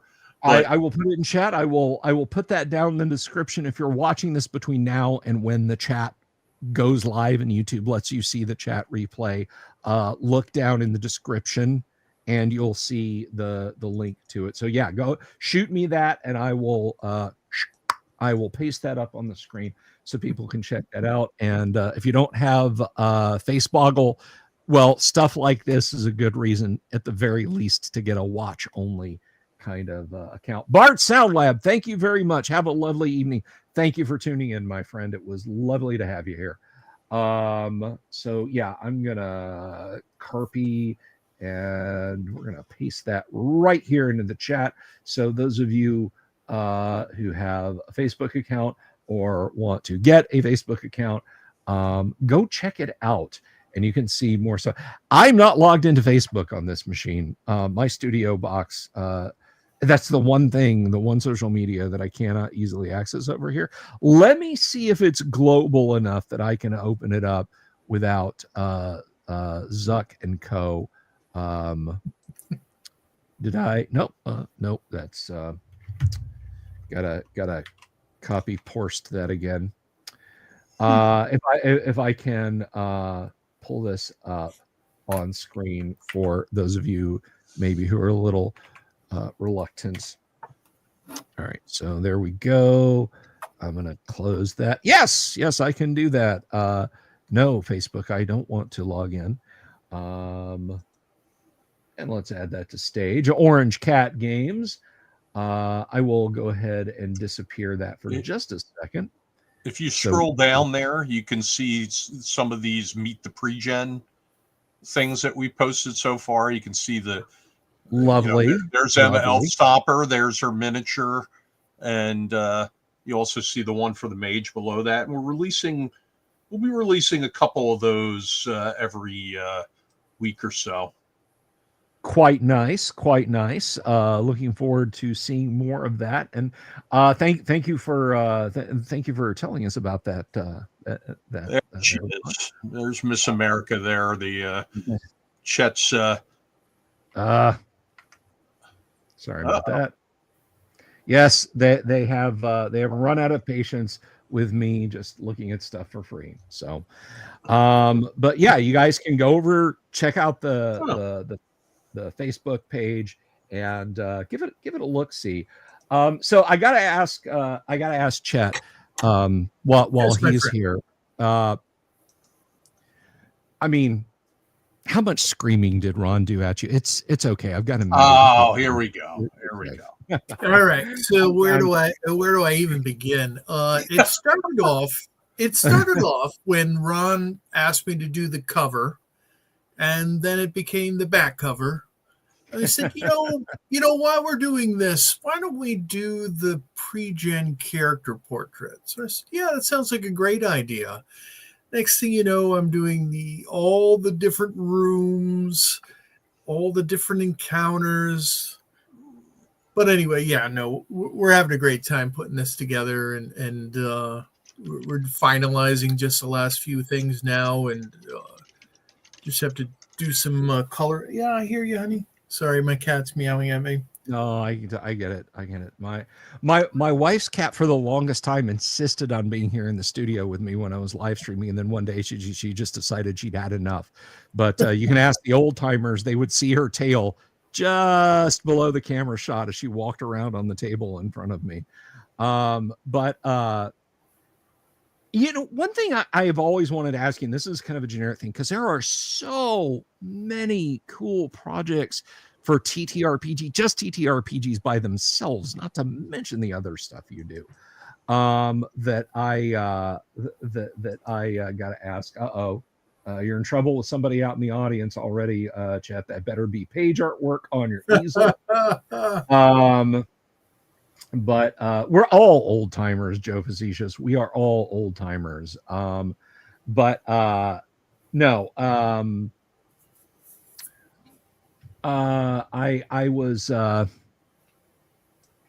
I've often wondered, do you get any time to game, to actually sit down and play? I mean, like I said, so much stuff done with Heidi and Eric. I mean, how do you eke out time when you're out there knocking out all of this gorgeous artwork, man? Yeah, I always try to make time to have a few games. I play a bi-weekly game up in Massachusetts at Matt Roberts' house, where we've been playing Shadow Dark. And then I play in a monthly game. I go out to Rhode Island to Scott Legault's house. He runs Rising Phoenix. I think you're familiar with. Yes. Doesn't Scott play in the other game too? Once in a great while, yes. Scott has come up to the tavern. Oh yeah, I thought he was a fixture there. Yeah. No, Ron, that's what the lights are connected to, folks. We'll keep working with him. And then I'll play online games too. Like I'm playing in David Benavides' Troy City Mysteries, which is a modern kind of Harry Dresden styled detective wizard game. Which, that's going to be coming out on Kickstarter next year, which is great. He's teamed up with Solarian Games, so that's going to be a good one. And I did a little artwork for that. Oh, awesome. Yeah, I so many of my fellow grognards are like, oh, playing D&D online isn't really playing D&D, and why would you even bother? I would rather not play D&D than ever play an online game. And I'm like, okay, that's cool. I'll just tell the 11 people that are relying on me to DM them through the rest of the G, the D, and the Q series that I'm sorry, guys, this isn't real D&D. I guess I'm not friends with you anymore, and I won't do this because some rando on the internet was yelling at me saying, of course it's real D&D. I love to tell this story. Tim Kask, I think it was Tim Kask. I don't want to invoke his name if it's wrong. I'm sure we all have a Tim Kask story. I believe it was Tim Kask. Oh yeah.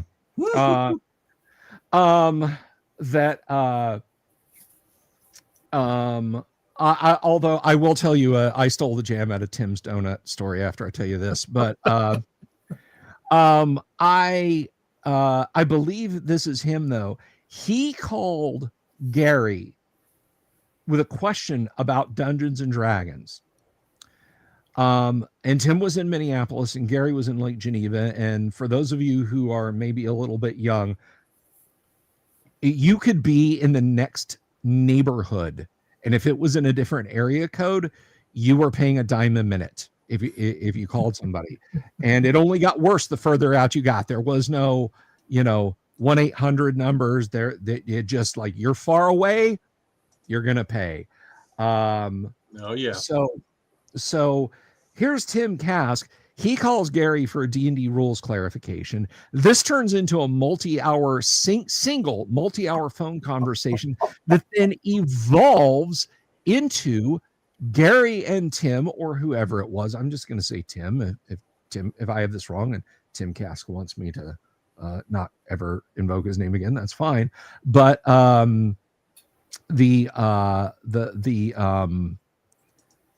phone conversation evolved into a multi-hour D&D session over the phone, solo D&D session over the phone. And that transmogrified into, well, why don't you just come out to Lake Geneva and work for TSR? So yes, telegaming has been a part of Dungeons and Dragons since Dungeons and Dragons existed. So I don't want to hear about, telegaming isn't real. It isn't real D&D. Yes, it the hell is. Shut your damn mouths. Oh, and there was the mail-in turn-based gaming through the mail for diplomacy by mail. Diplomacy by mail, baby. I loved diplomacy by mail. Loved it. Yeah. I mean, it was you absolute poker face for everybody. You had to try and learn by writing nuance to figure out what somebody might be doing. I had a great experience with that when Alan Hammock was at TotalCon up in Massachusetts in Marlborough, and an older friend of mine asked me if I knew Alan, and I said, yeah, I'm good friends with him. And he said, I used to play by mail with Alan, and I wonder if he remembers me. So we went into the bar where, all good things, happen at a con. And I introduced them, and they talked for probably an hour and a half about the different adventure stuff that was going on that they were doing through the mail, which it was kind of neat, to be a small little part of that. It was one of those good memories you get. Yeah, that is fantastic, man. And I remember once. I'll get to you guys asking me about the Kask story. I promise I'll get to that in a second. But there's an episode of the show, if you go back far enough, where I was doing a Let's Read, and I just picked something at random, and I picked a copy of, it was either a very early copy of The Dragon or a very late copy of the Strategic Review. And in those early magazines, they ran something called Mapping the Dungeons. And what it was is you could write to other people who were refereeing or looking to play Dungeons and Dragons or other games. And you'd list their names in the table, and you could connect with people. It was like a proto Twitter or Facebook, if you will. And as we're going on, reading this issue, we get to the Mapping the Dungeon features, and whose name is like right there in the mix, but Alan Hammock's. There's his old address in Alabama, so he was he was getting in there swinging right from the get-go. But real quick, because you guys are my guests, I don't want to dominate the conversation by any stretch. But I was at GaryCon in 2018, and I was going through the Legends of Wargaming room, and they're spread out on a table, or spread out on the floor. They've got a sand table set up, and they're playing. I think they were playing chainmail, what it was. And here's Tim Kask, and he's holding court, and there's a group of guys gathered around watching him play these games, and he's telling them the rules and everything, and what's going to happen in this turn and that turn. And he said something about the nature of the scenario, and it just unlocked the memory. And I said, oh, exactly. So the Teutonic Knights, this is the battle on the ice. This is when the Teutonic Knights charged the Russians, and they rode out onto the frozen lake, and the weight of the knights collapsed the horses or collapsed the horses through the ice and they drowned, and the Russian peasantry won. And there, of course, Sergei Eisenstein, that was in the famous Sergei Eisenstein film. And I guess Tim had been kind of saving that for a surprise for the Teutonic Knight slide to not know. And I guess that I guess, like I said, that kind of stole the jam out of Tim's donut. So that is my Tim Cask story for the evening. But it is hopefully I won't get a drink thrown on me or something if he's going to be at Page. But no, I can confirm that he will not be at Page. Okay. Alan Hammock will be at Page. Woohoo! Yeah. Hung out with that. Hopefully Alan won't throw a drink on me at Page. Alan will not waste any Guinness. No, he might throw someone else's drink, but not his own. Alan and I went over to the Bottle Club, the Lake Geneva Bottle Club, at the end of EggCon this past summer, and we were waiting for they were bringing in pizzas, and the waitress came in, and she sticks her head in the back room where we're all at, and says, "Everyone, in case you're curious," or maybe it was Heidi, I don't remember, but food was announced. And I slide off my stool at this bistro table. Alan's at the 12 o'clock. I'm at about the 3 o'clock. I've got pretty long legs. I take a couple of strides, and the next thing I know, Alan is, and I want to emphasize this, gently elbowing his way past me and goes, "You're not getting in front of me." Yeah, that was a good party. I was there too. And I remember. That was a lot of fun. It took forever for them to deliver the pizzas, and they called them ahead of time to schedule it. And Lake Geneva is smaller than my damn subdivision. I felt bad for Heidi because she was, she was really upset, because she was really trying to, emphasize this last little get together right before the end of EggCon. But everybody was good. Everybody was fine with it. The food was superb. The drink was amazing. I had zero problems with anything Eric and Heidi did. Heidi and Eric, however you want to put it together. It was an amazing event they put together, and I know Paige is going to be equally amazing. And at that party, Eric got smashed. Yeah. I mean, I had a couple surgery myself, but Eric was. Yeah. He'd been working the whole show, so it was good that he got to let loose. Oh, they absolutely deserved it. So I guess what I'm saying, Ron, is as long as you don't put me between Alan and the buffet, I think Paige will be relatively violence free. All right. Mental note: have discussion with Alan about. He needs to calm down on his bullying of Bill. Well, just put him at the front of the line for the cheesesteak special guest dinner. Yeah. I gotta admit, it's every man and woman for themselves at the cheesesteak dinner. Hell yeah. You know what? I will not insult you. I will not insult you by saying, "Oh yeah, I've had a lot of Phillies before. I'm looking forward to that." I have had a lot of steak and cheese sandwiches before that were pretty good. What the hell's a steak and cheese sandwich? What is that? What is that? Stop. He's talking about those old steakum. He's showing a lack of knowledge by calling them. I'm willingly showing my lack of knowledge. That's why I'm saying I haven't had a cheesesteak sandwich. I have had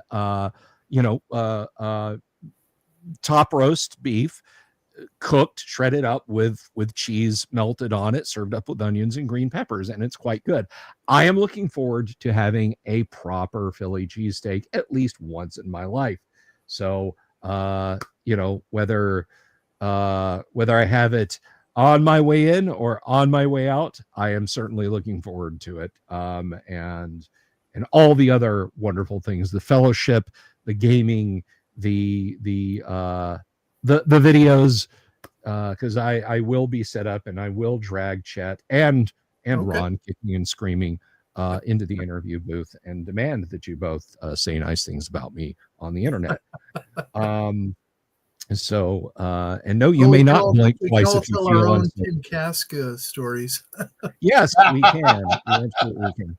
I do have one more funny Alan Hammock story, but I'm going to share it with you guys like privately. It's not crass or anything. I just don't want to get too far off on a tangent.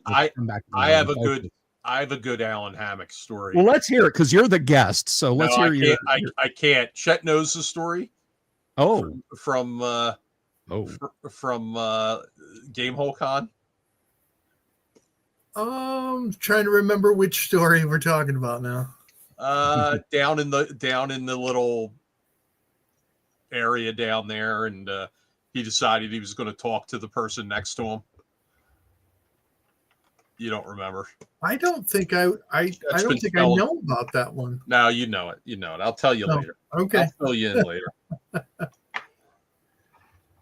Okay. Well, now my curiosity is not fit for this channel. You'd get demonetized. I'd need a lot more supers to cover that one tonight, guys. So, as I have driven this bus straight into the ditch now, would either one of you gentlemen like to help get us back on track? Is there anything that you guys that we haven't gone over, talked about that you would like to, about the Kickstarter, about Paige, Chet, about the art you got going, anything at all? The floor is open. Chet? The Kickstarter is going to have some great stuff in it. There's going to be a great isometric map that's going to be an add-on a tier level. That's going to be full color 11 by 17 map, which I've almost finished up with. Poster map. Poster map, yep. And then there's going to be an actual battle map, which are going to be like almost like tiles that you can lay out as you're going through the dungeon and playing it. There's a lot of other great art that hasn't been revealed yet. What we didn't talk about is this adventure. One of the ad options is going to be an old school illustration book, like from. Oh, nice! Like Tomb of Horrors would have, or exactly. Expedition of the Barrier Peaks. Oh, I love those. Those are fantastic. I love those. Trivia time for both of you guys and anyone out there in the audience. I will. Let's see. A prize for this. And this is for Ron or for Chet. Let me see here. Let me go ahead and slide this off and go to single view for just a hot second. Whoops. Anyone who can answer this, I will lay upon you. Let's go over to cam 3. I will send this to you in the mail, wherever you are in the world. An OD&D spine sticker. I have printed up so many of these for the OD&D reproduction sets that I do have extras. I will send you one of these if right now you can answer this question, and this goes for both Ron and Chet. A little bit of trivia tonight. And let me remove myself from solo view. I said, let me remove myself from solo view. There we go. What D&D module? And this is a tough one. This is a tough one because I am going to hold you to very particulars. I am going to hold you to very specifics. You will have to specify version. What D&D module had the first ever illustration booklet separate from the module itself? Numbered illustrations for encounter. What module had that? I will. I'm going to say dungeon. I'm going to say separate of the book. Now, when I say separate of the book, I mean separate pages. They could have been attached in the book. They could have been a separate booklet itself, but it wasn't like, Encounter 21 and then the illustration right underneath that block of text and so on. So it's either C1 or S1. That it's just a matter of which one was published first. I'm going to say that both of those are wrong. Really? Really. Chet. I'm sorry, Ron just sent me which story for Ellen, and I remember now. Definitely not. I want to know. Definitely not show material. That's fine. That's okay. I'm certainly not going to blurt it out. Poor Art Child, you are incorrect. Okay. Like I said, I'm splitting hairs on this one. Anyone else out in the audience? Chet, do you want to take a shot at it? You're an artist. You ought to be able to get this one easily. Yeah. Drawing a blank here.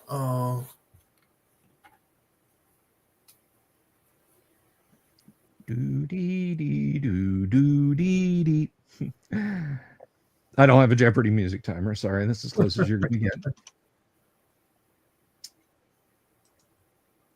I don't think anybody's going to get this. So Poor Orc Child and Ron, like I said, I printed a lot of these up. I will send you each one because I am splitting such fine hairs.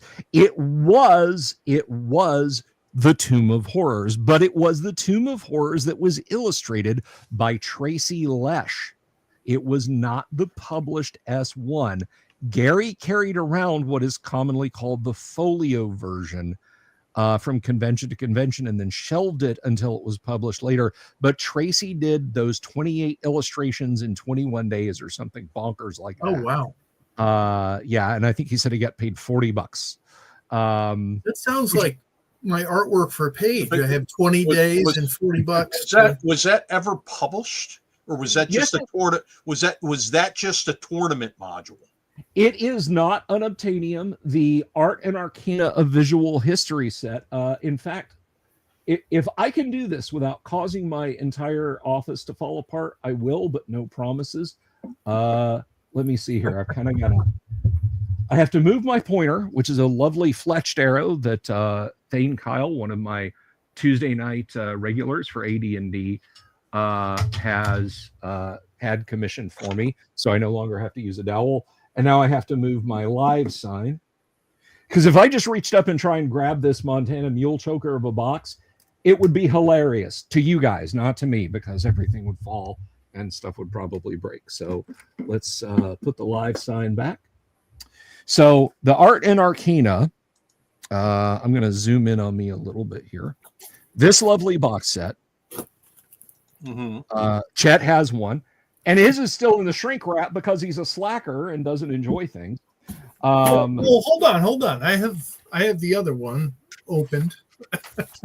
But yes, that set, which Chet would know if he bothered to open it. Didn't I give you one of those sets, Chet? No. What did I give you at EggCon? I gave you something at EggCon that was some kind of EggCon. You gave me stuff to mail back to you. No, it was something that I gave you two things. I thought one of them was the 25th anniversary Dungeons and Dragons silver the silver anniversary box set. Yeah. I've got one of those kicking around over here too. I don't love you that much, Chet. What are you talking about? You gave that to me. I have it over here somewhere. Okay. All right. But there is in this set, which in my opinion makes this set worth the $75 I think it costs, although it may be more now, is a tournament copy of the Tomb of Horrors. And Alan Lucian's module that inspired Tomb of Horrors, the Tomb of Ra-Hotep, is also included. So there are two OD&D modules playable that come with the set. It makes it an actual gaming product. So Tracy did the illustration booklet, and here's Tracy's take. I'm not sure how well that's going to show up. That is Tracy's take on the Great Devil Face. Let me see if camera 3 will show at all decently. It's pointing at a bad angle, but yeah, there's Tracy's Great Devil Face. A lovely rendition. All the renditions of it are quite nice. So, but anyway, that was the trivia question. And Ron, I will bring you a sticker to Paige. I appreciate that. And a poor orc child. I will bring one to Chet also. I will bring one to Chet. Well, thank you. But a poor orc child, if you follow me on socials, or you can you can reach out to me, and I will get one to you via USPS. Hopefully you are here in the United States, and it won't cost me it won't cost me like $10 to mail it to you. If you're not in the United States, it got lost in the mail. Yeah. But anyway, gentlemen, listen, I have tormented you guys all evening. Don't fall. That almost tormented me. That's what I meant when I said it could be tragicomic if stuff falls. So put that there. Stay. I'm guessing that happened to you live on the air already. Oh my God, yes. Oh yeah. I reached up and grabbed a book once. This you can barely see it, but I have a what is it? The company, you can buy the molds from them and cast your own dungeon terrain. I have a tower that a friend of mine bought for me, and another friend of mine who's sadly no longer with us, he assembled it and painted it for me. And one day I was on the show and I was reaching up for a book, and I just caught the lip of the tower, and it fell out of sight. No one saw it, but it went off like a grenade. And I thought I thought I would never get it back together, but I got it back together. So it's funny sometimes to see those of you out there who get a chortle out of seeing me dump stuff on myself when I'm trying to bring things down to show. It was very nearly a heartbreaking moment. So, I mean, it was a heartbreaking moment, but I was able to fix it. But anyway, gentlemen, thank you so much for tuning in. Page attendance in 2025, 1829. Well, it's going to be at least 1830 this year, because my happy ass is going to be there. No, it's going to be much higher. We're so far ahead of where we've been in the past at this point for pre-registration. I mean, that's wonderful. Yeah, it's way up, but we're probably going to hit 2,500. It's my guess, but we'll see. Well, that's cool, and you've still got you've still got months of registration. Well, I say months. 2 months. 2 months. 2 months, basically. Yeah, I could easily see close to 2,500. With the time now and walk-ups and late tickets. Yeah.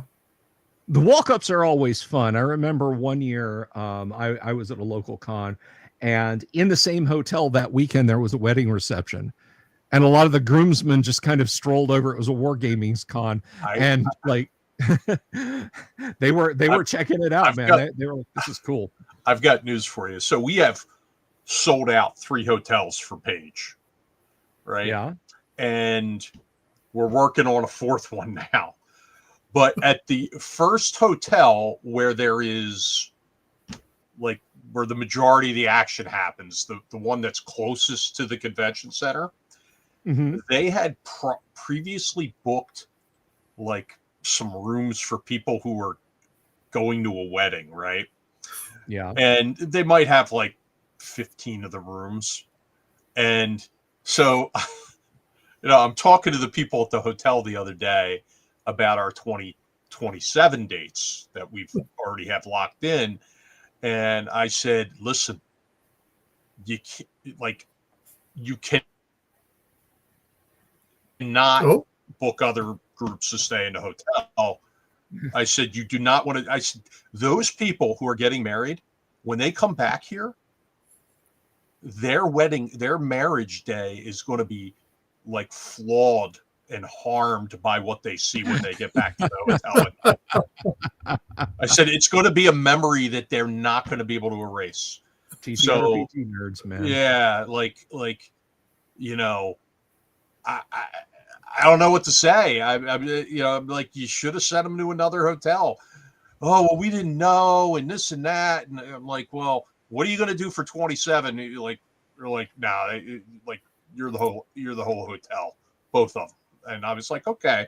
And then you can send anybody else to your third hotel, and then we'll fill in the rest there, and then we'll fill in the rest down the street. And so, yeah, we've had to establish room blocks with 4 different hotels for this thing.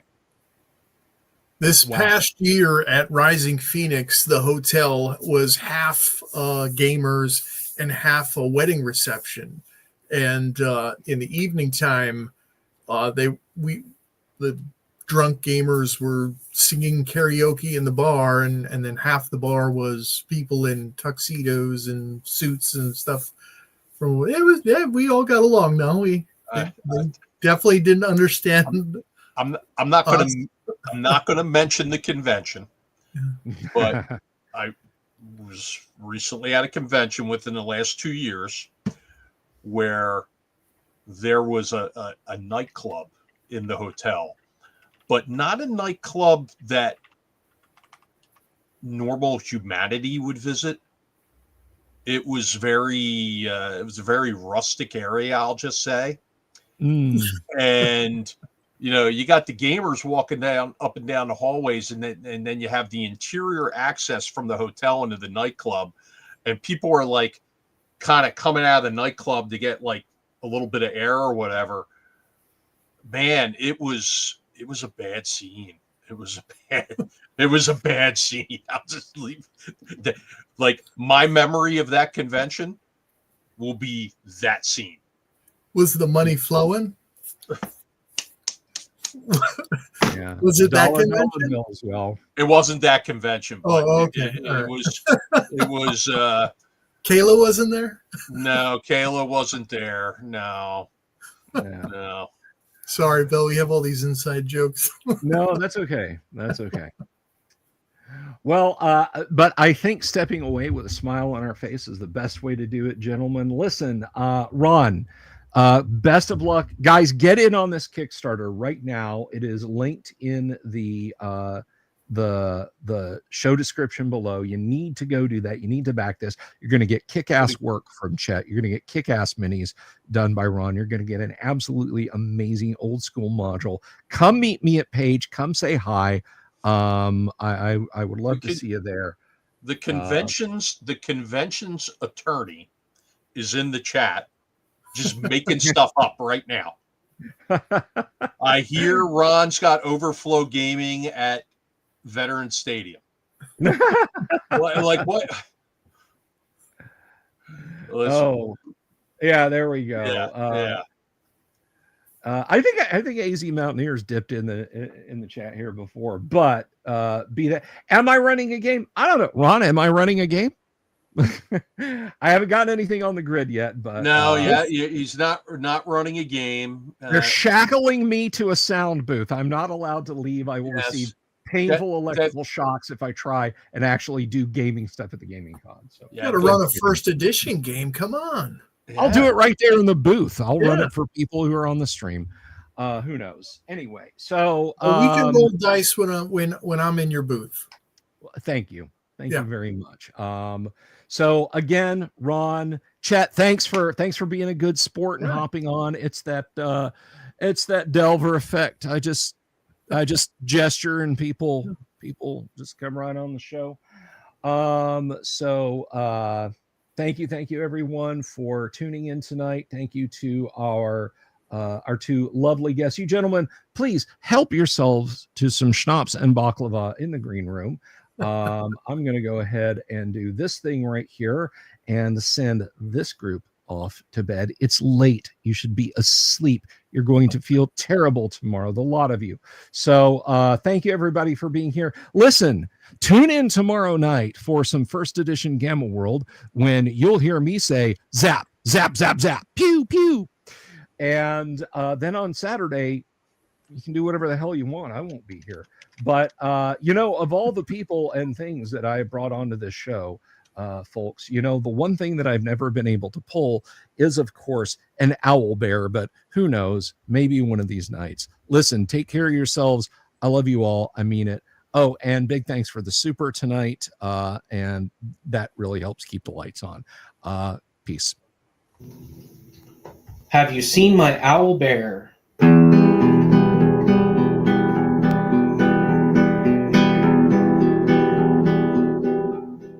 Here's to all the weirdos everywhere in the woods and in the air. Have you seen my owl bear? Should I shave off all my hair? Bobs are all around. Some live in tunnels underground. Some are fat, some are rich, some are sleeping in a ditch.